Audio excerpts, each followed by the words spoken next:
Hey guys, PrinceofMacedon here. I'm doing this commentary video for Rome Total War. This is a 6-player multiplayer free-for-all battle, and I forgot the name of the map. Is it Pontic Peaks or something? I forgot. Let's go show you the armies. First we'll show you mine. I command the Scythians. This is my army. And let's go show you the other armies. The one closest to me, if you can call it close, is the army of Pops. He commands the SCIPII Romans, aka the Blue Romans. He's got a pretty straightforward looking army here. A lot of gold blinged out units for a 10,000 denarii Roman army. A little light on the archery department, but that's doable. Pretty well rounded. That's Pops. Next to him is the army of Pontus. This is commanded by player 1, and judging from his army, by the way, this is CWB rules, but judging from his army and his name, I think he's kind of new, because he did break the CWB rules by bringing 4 units of chariot archers. You can actually only bring 2 units of chariot archers, not 4. And the name player 1, that's kind of your default name when you first log on to GameSpy. So I think he's new. And right here is the army of Vegito. And you can tell that the money value is 10,000. Because looking at Vegito's army, you can see that it's over 9,000 denarii. And if you didn't get that joke, then no worries, because it was kind of a stupid joke, actually. I don't know why I told it in a video about ancient warfare, but I did, just because his name is Vegito. Alright, so let's go show you the other armies here. Here's the army of KingHj. He commands the Britons. And his army is allowable in CWB.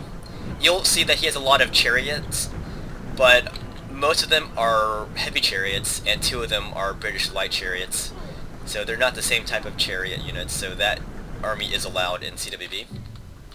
Kind of funny seeing these guys on the same battlefield as, say, the Seleucids and Scythians. Look at this guy. He's stuck between a rock and a hard place. That looks kind of obscene, actually. Look at it from this angle. What does that look like? There's also the Greek city-state player, RomePrince. He's way out here. He's coming. There he is. Apparently this guy loved the Spartans. Oh yeah, by the way, during this time, I noticed that RomePrince and Vegito were having a conversation. I could tell, like a private conversation, because one of them was talking in public, the other was talking in private. So these guys were trying to form an alliance. Vegito and RomePrince. Vegito commands the Seleucids. Here's a Seleucid player. So that is the situation here. Yeah, so the rules are, it's 10,000 denarii, normal scale, last man standing, so you don't need the most kills to win, you just need to be the last man standing. And I think that's it. And only one of the people in this game broke the rules. So let's go watch the first part of combat here. Here's RomePrince. He's getting smacked by KingHj's British light chariots and also the heavy chariots here. These are just peasants, though. I don't know how his peasants got separated from his army like that. But this guy went in straight for the kills. Here comes the rest of the British army.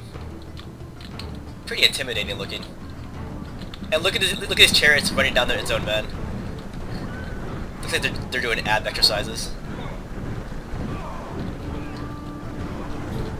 So that's what's going on here. Here's the bulk of RomePrince's Greek army.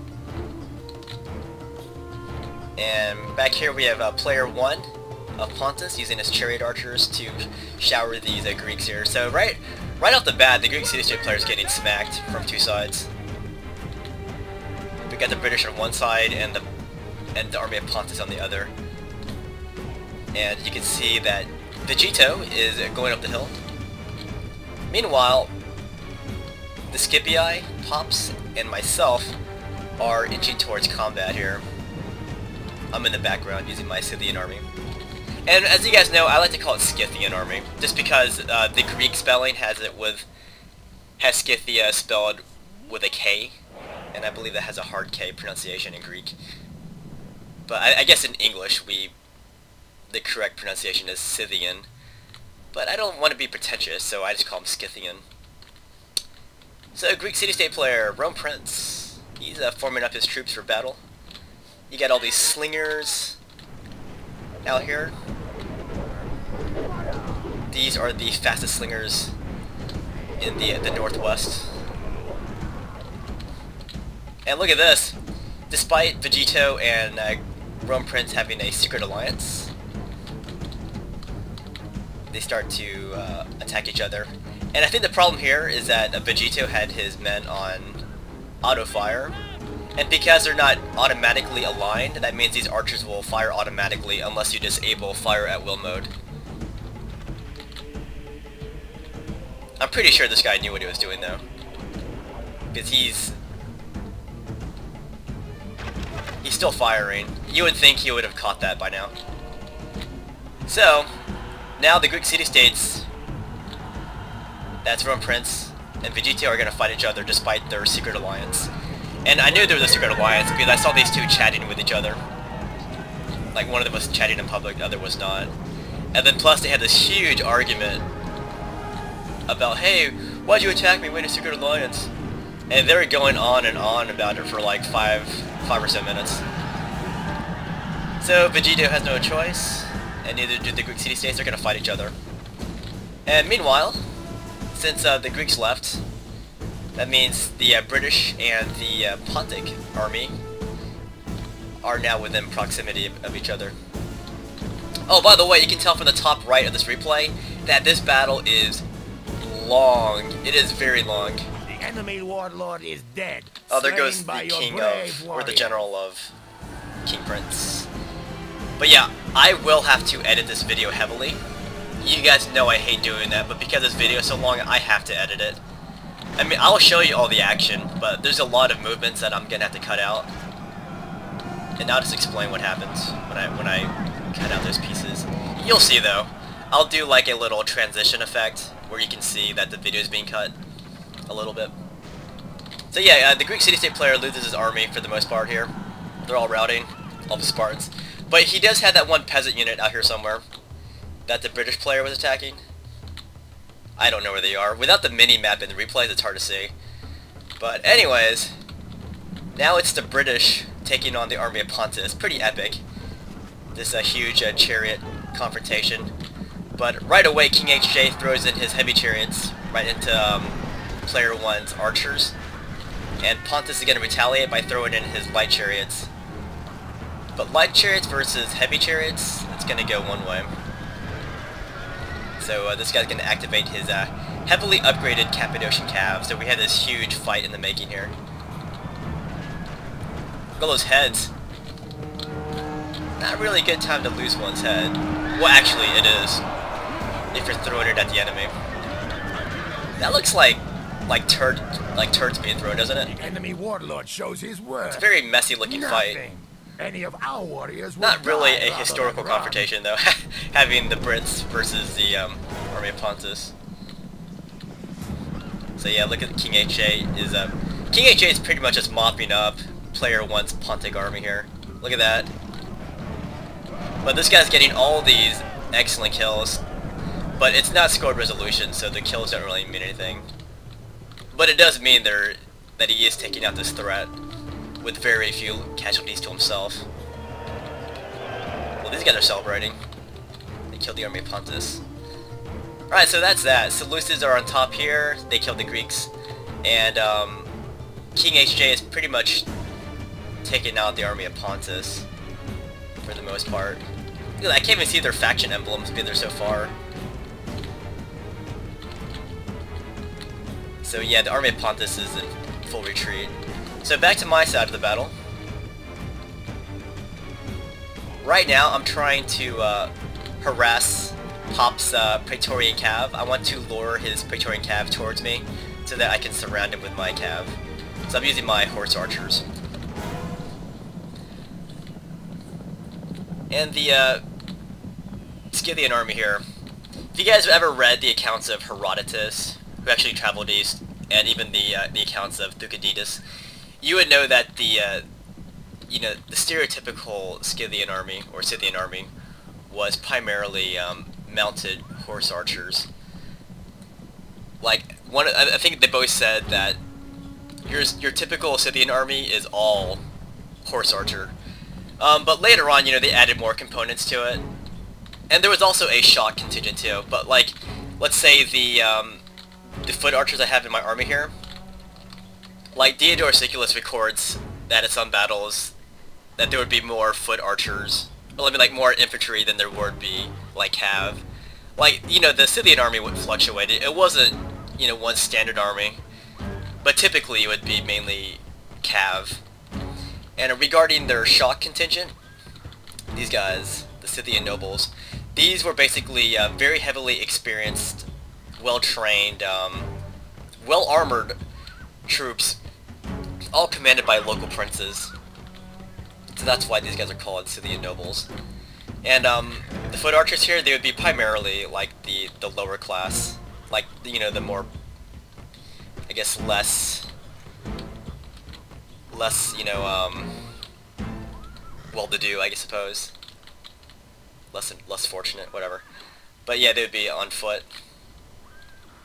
And there were other types of infantry. There were also slingers, but they're not depicted in this game. There's no slingers for Scythia, although you can find lots of like slinger weapons in the old like Kurgan burial grounds of the Scythians. So here I am trying to lure this guy even more. Here he caught me out of Canterbury Circle. Like I turned off Canterbury Circle so I can retreat faster.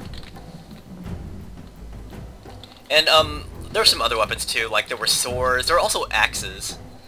So I'm glad that the army of Scythia here actually has like axemen, because they did actually have axes as weapons too. Looking at these Scythian nobles, this isn't the kind of armor. Well, actually, it does kind of look like it. You know, you kind of have the fish scale look on some pieces of the armor, and the fish scale armor is something that they picked up when they campaigned in the Middle East. And it was a very interesting technique of laying out armor. Like they would lay out these pieces of, I guess, like iron, and they would put it on a leather backdrop. And it was arranged in such a manner that, you know, that these pieces of metal would overlap each other. So in order for an enemy spear or arrow to penetrate the Scythian armor, they would have to, like, sometimes have to go through 2, maybe 3, maybe 4 plates of metal. So that's what made the Scythian armor pretty effective against the weapons of their time.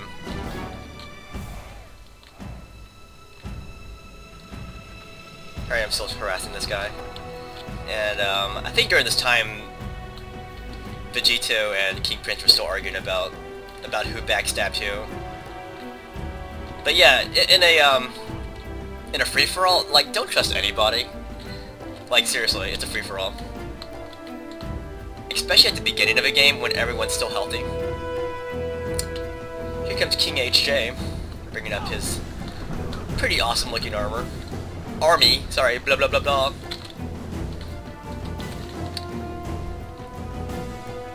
Alright, so here I start to scatter my cav contingent. And by the way, the Scythians of old, they had a very strong reputation, and it really developed when Darius I decided to invade the area of the Black Sea where the Scythians lived. Like, this guy just marched in, you know, thought he owned the place. And the Scythian army, they tried to get, you know, other people, like other tribes to help them out, but no one wanted to help Scythia out. Because, like, some of them thought that it was justified by past Scythian incursions against the Persian Empire and whatnot. So, you know, they go, hey, you know, you guys had it coming, so we're not going to help you out. So the Scythians had to fight off the Persians themselves. So their strategy was not to oppose the Persian army in open, just because that would have been suicide, because the Persian army was humongous. So what they did was they just kept retreating farther and farther deeper into the, I guess the Scythian hinterland, and they were burning like food supplies so that the Persians couldn't use it. eventually the Persians sent like ambassadors saying, hey, why are you guys retreating? If you think you're good enough to fight us, then turn and fight us.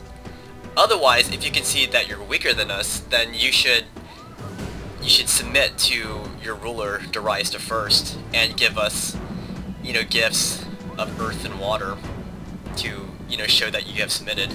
And the Scythians responded that, hey, because we're an army of peace, you know, we don't really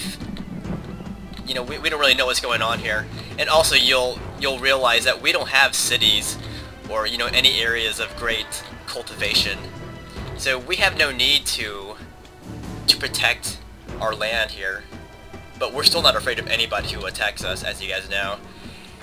And how dare you call yourselves our ruler? And we will send you the proper gifts, the kind of gifts that you deserve. So eventually the Scythians, they sent the Persians some gifts, but not the kind of gifts that the Persians were expecting. Instead, the Scythians sent, I believe it was like 5 arrows, a frog, some mice, and a hare.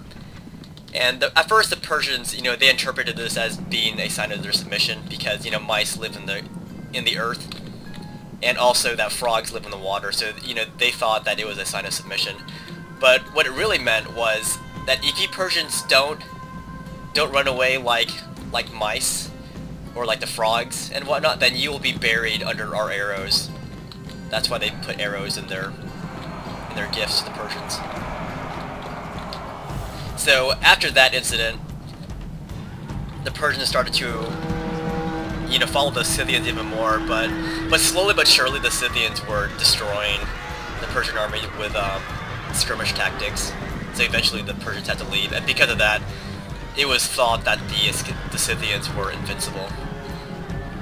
But a later Macedonian by the name of KingHj II proved that the Scythians were not invincible.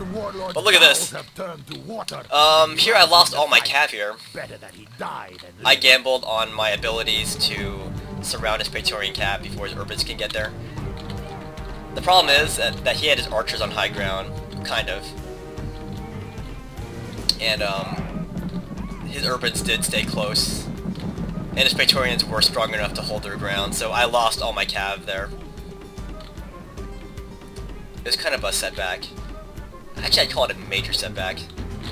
I lost pretty much 90% of my mounted arm there. And these urbans were able to throw their pila at my cav. But I wanted to take this guy out before I moved on. Excuse me, my throat's going. I had a bunch of almonds before I started recording this. So here's what's going on. I'm gonna regroup my army back here. I was able to salvage these guys. I had this unit of headhunting maidens who are 27, and I have I still have my horse archer units who are really depleted. So I'm ready for a fight against the SCIPII Romans again. I'm ready for round 2 with this guy. But when we looked up here and saw how big the British army still was, we actually did the unthinkable. We decided to form a triple alliance against this guy. This is KingHj. Because this guy only fought the Pontic army, who was kind of new. This guy has very few casualties, so he still had this humongous army here. Whereas the rest of us are very heavily depleted, so we decided to form an alliance. And Pops wanted to camp on this hill back here. But you can see I'm not shooting at him anymore. I turned off my archers, so they wouldn't automatically shoot on this guy. So let me fast forward this a little bit, so I can show you our troop movements here. We're gonna move back. Hold on. Look at the British army coming. They were coming, but you're gonna see what we do. We're just gonna kind of form our armies back, and he sees that we're forming this alliance here. So instead of coming at us, he decides to fall back, which was smart of him, because why would he fight all 3 of us? He doesn't have to. On the other hand, it's a free-for-all, so any rule is legal here. So, but we're gonna fall back here from this temporary agreement. The Romans, the Seleucids, and the Scythians against the British. A very unlikely matchup considering the historical value. So we're gonna fall back here. And this is when we see the British army falling back. So Pops is like, hey, he's retreating, let's go back, let's take that hill. So we decided to go back up that way. Pops was going to take the left side, I was going to take the right, and I guess Vegito with a small army here would just do whatever. Maybe take the center. But yeah, we're going to start charging up here soon.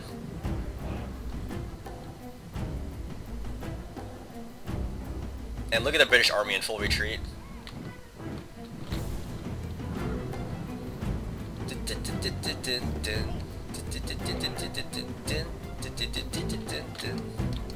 Alright, so that was that movement there. And I haven't cut any parts of the video out yet, but I will start doing that soon. Because this next part is going to take forever. But here's the British army, KingHj. He's like, wait, these guys are forming an alliance? I am not going to deal with that. He's going to get out of there. So we took this hill from him. So it's kind of like a chess match right now. And KingHj decides to throw some of his heavy chariots at these Praetorian cav here. But Pops was able to retreat his Praetorian cav in time. He lost some horses though. And some of these British troops are coming back. These are just head hurlers, but they're exhausted. They should not be running. That makes them more susceptible to routing. But this guy's gonna retreat his heavy chariots here. No, he's still fighting. No, was he? Wait, sorry. I got confused there. No, he is moving the rest of his guys back. Now look at this, here's another incident with a pathfinding here. Look at that unit. That's funny. Let me fast forward it. Get down! Get down and boogie. Now, how on earth did he actually squeeze through that? I don't get it. Alright, so we are going to pursue this guy. And if you'll notice, one of his chariot units, he decided to retreat them over here. Oh no, this is what happened. They got stuck too. I'm beginning to think these British drivers are actually just joyriding, because this is more than a one-time occurrence. I'm beginning to think that these guys actually enjoy this. So yeah, I see that down there. So I'm gonna peel off a unit of horse archers here to deal with that. Like, I just can't deal with that schizophrenic movement from Britain there. So here we are, we're pursuing that way. And I decide, hey, there's a British unit down there.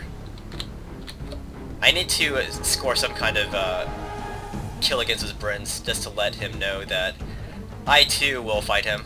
So here's when I peel off a unit of horse archers. Let me do some more fast forward action. It's running out here. Okay, hey Britons. You ever see a nomad fire his arrows? You're about to. Brother!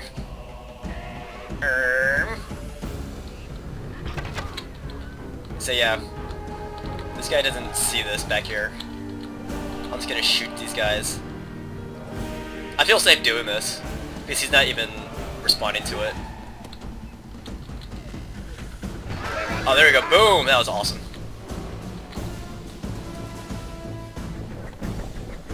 And now he's gonna come after me.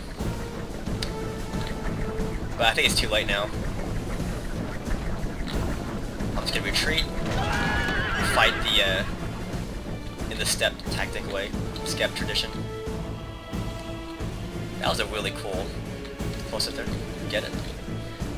Alright, so We're pursuing the British army here. Well, actually, I was kind of far in advance of everybody else. But let's watch what the British army does. Check it out, guys. As we pursue him, he decides to just retreat off the battlefield. That red line there, that is the border. So you can see that he's decided to basically just withdraw from battle. He's like, hey, you know, we're British, we don't even belong here. So instead of fighting all of us, he decides to call it quits. Which is good. Hold on. Let me pause. Because when we see the British army retreating, watch what Vegito does. He takes his unit of cataphracts here, and he's gonna smack right into the general of Vegito. I'm sorry, the general of Pops. So he tries to take out his general. He takes out a few Praetorian cav. But this guy's able to get his urbans back in time. And so he routs Vegito's cataphracts. And this is when it became a free-for-all again between the three of us. Oh, and here's the army of RomePrince. He has this peasant unit right here. He was gonna take part in the final battle against the Britons. Alright, so now the gloves are off, we're starting to fight again. So I start to race for this piece of terrain here, and I get my archers, and I can start shooting at the Romans now. I'm gonna target his general too. See this?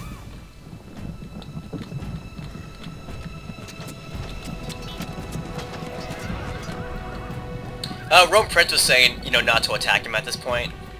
So I tried not to attack RomePrince's peasants. And neither did anybody else.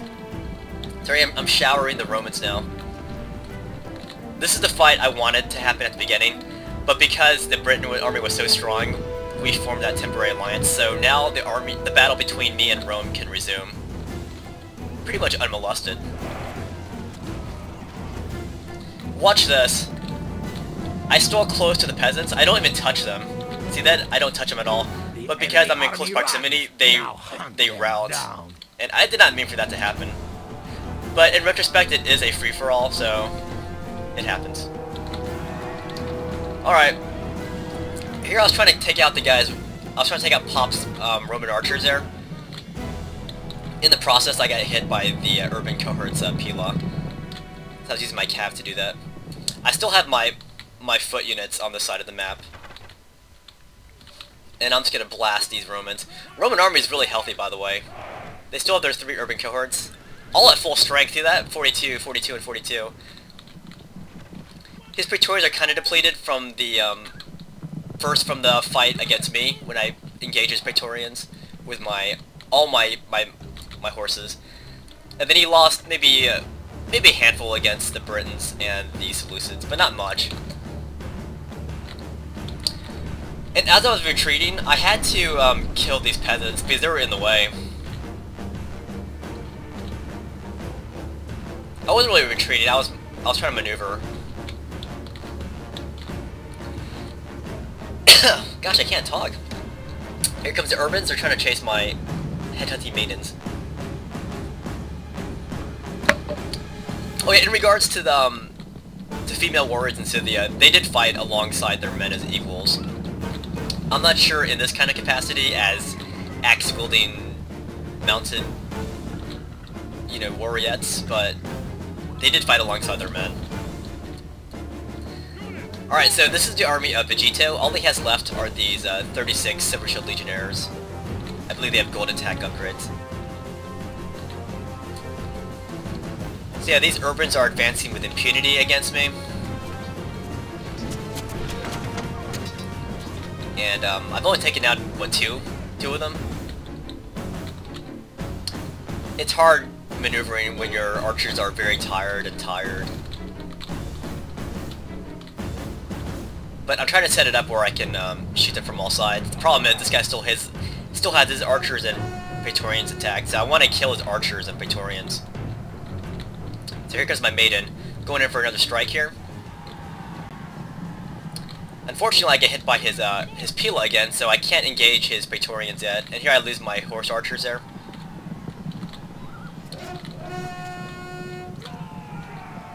Here I am, more of my horse archers, and they retreat.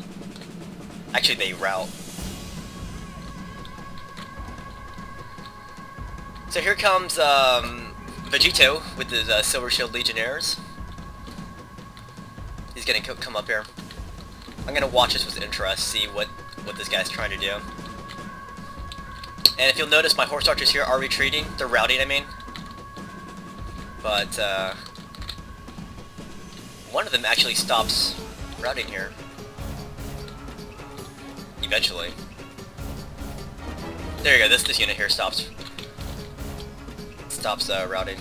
So let's go back to this part. Vegito is gonna advance up this hill here.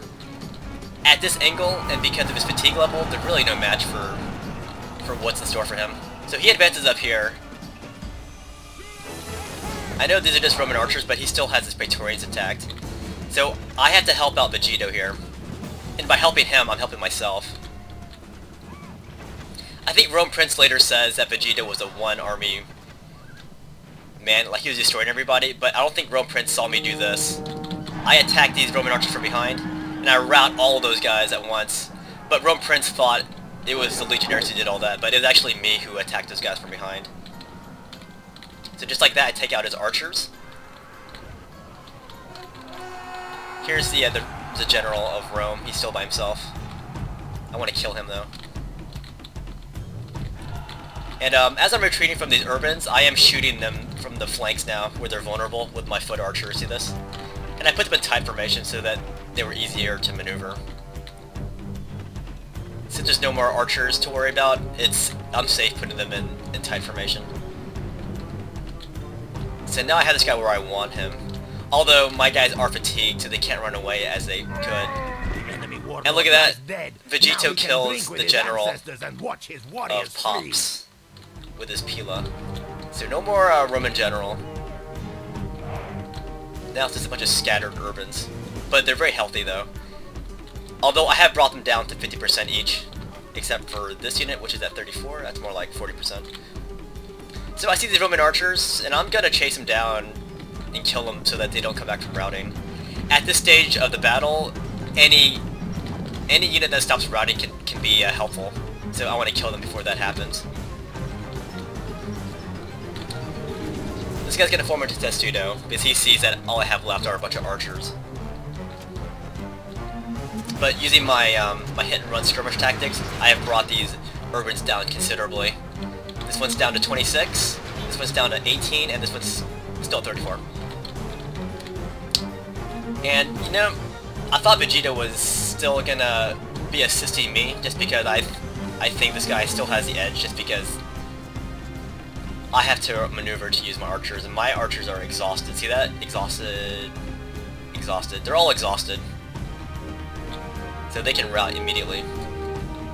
With just an ugly look from an enemy unit. You know what? I thought I was gonna edit this video, but apparently I didn't edit this video at all. So that's good. All I needed was fast forward. I hate, you know, cutting out pieces of the battle. I just think that's bad for the viewers, that they miss out on maneuvering. Because maneuvering is just as important as actual combat. So here I am, trying to maneuver around for better shots against these legionnaires here. And this guy's trying to maneuver too, so he avoids getting shot in the back. At this point, I see a Vegito coming at me here with his legionnaires. I'm like, what are you doing, my friend? Then he takes out his Pila and he throws it at my guys. And that is just the excuse I needed to turn on this guy. Vegeta said, oops, sorry, my guys accidentally threw their Pila. And I was pretty sure I was aware of what this guy was actually trying to do. But that's the excuse I needed to attack this guy. Before I was going to let him live until I killed the Romans, but now I'm going to kill him before the Romans. So look at this, as he turns his back to me, I shoot him in the back with my archers. Watch this. There's 25. Actually, they're at 27 now, they went down to 18, just like that. So bad decision to attack me. He could have been the second to last man standing, but now he's gonna be no man standing. Look at this. Kapadoinkins!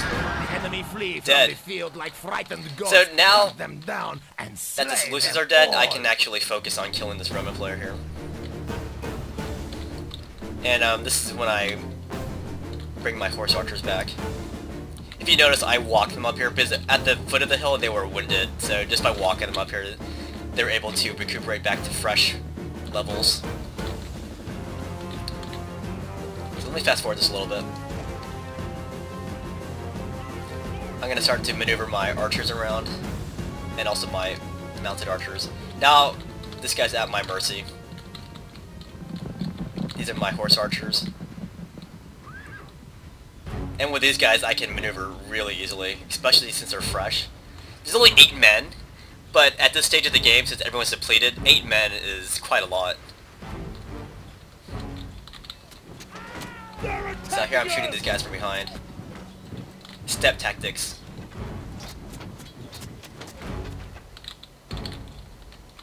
I got these guys back here.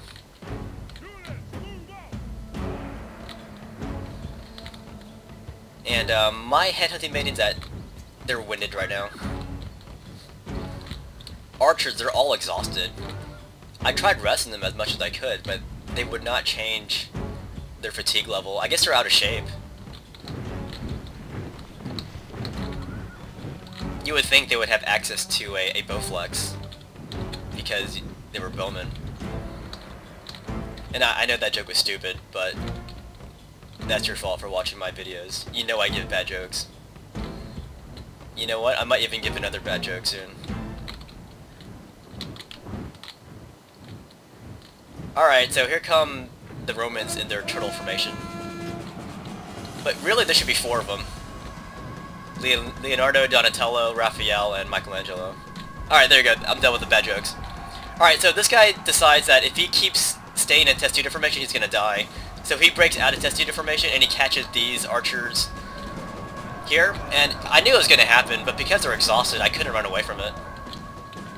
But problem with jumping out of testudo is that they're very vulnerable from the flanks now. Like, especially vulnerable. So I'm just shooting them from behind and they're dropping like flies. This will probably remind lots of Romans of the Battle of KingHj. Alright, so here I am, I'm swooping in with my headhunting maidens, and I knock out this unit of urbans here. I want to finish them off, but these urbans come to the rescue. But he did manage to rout 2 of my archer warbands.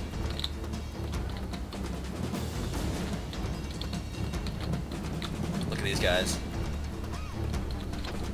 I'm just showering these dudes. As they run, they're very vulnerable to archer fire. That's why I'm encouraging him to chase my headhunting maidens. Because every time he does that, all I do is target his urbans and just shoot them from the flanks. Look at that. Now they just lost 3 urbans there. So now he's going back to the old turtle formation here. Luckily I have some archers positioned behind him. Wait, do I? Yeah, here they are. Also my horse archers. So in order to fix that, I'm gonna do some more charges here. Try to get them out of formation. I lost some maidens there, by the way. Oops. But yeah, I want to get them out of that testudo formation so I can shoot them. And it works because he jumps out of formation to chase me. And I'll just shoot them even more. Let's do some more fast forward action. So yeah, I'm just going to envelop this guy slowly but surely here. Yeah, you can see my pattern here. Every time I fire and shoot, I maneuver to get my guys into better position. Now I see this guy running for the high ground. This is something that he was doing at the beginning against me, and also something that he encouraged us to do against the Britons. So I knew what his strategy was, and that was to seek the high ground. So I'm gonna prevent him from doing that by faking charges here. That's gonna encourage him to stop going for the high ground and chase me. That's gonna slow him down. And every time he does go for the high ground, he is leaving his his flanks exposed to my archers. So I'm gonna keep faking these charges here to slow him down.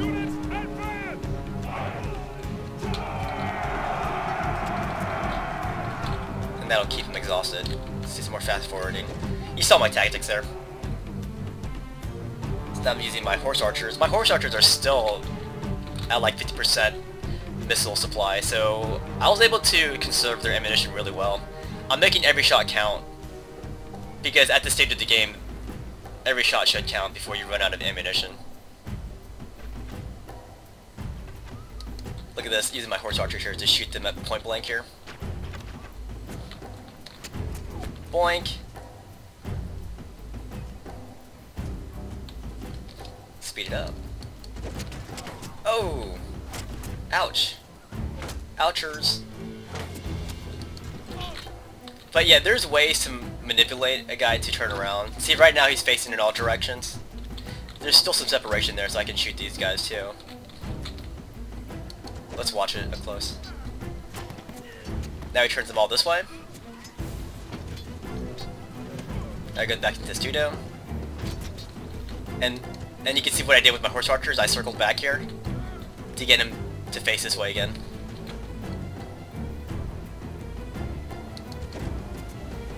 So there's really no way he can face to avoid it. And now that he's clustered, I decide to throw all my guys at him. And you can see what I did there. Every time I shot, I maneuvered for better positioning. So I maneuvered behind him. Now he's surrounded, and I denied him the high ground.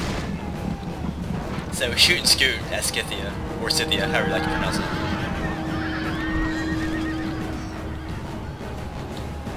This is no longer a battle, this is a hunt. No, a coward chase. So, battle's over. Very good game to everybody here. And, could give it to Pops for being a good host, and a good sport about this. Usually when you form alliances and then later fight each other, there's usually hard feelings. But here, there were no hard feelings. Although the other two players, they were kind of mad at each other because they formed that first secret alliance and they decided to kill each other. But yeah, good game to everybody here. And that's it. There's the kills there.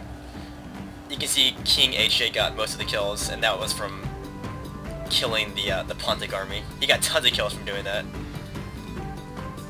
And then he ran off the battlefield when he saw all three of us coming at, actually all four of us coming at him, if you count RomePrince's Greek peasants. But anyways, I hope you guys enjoyed this free-for-all. I'll see you guys next time.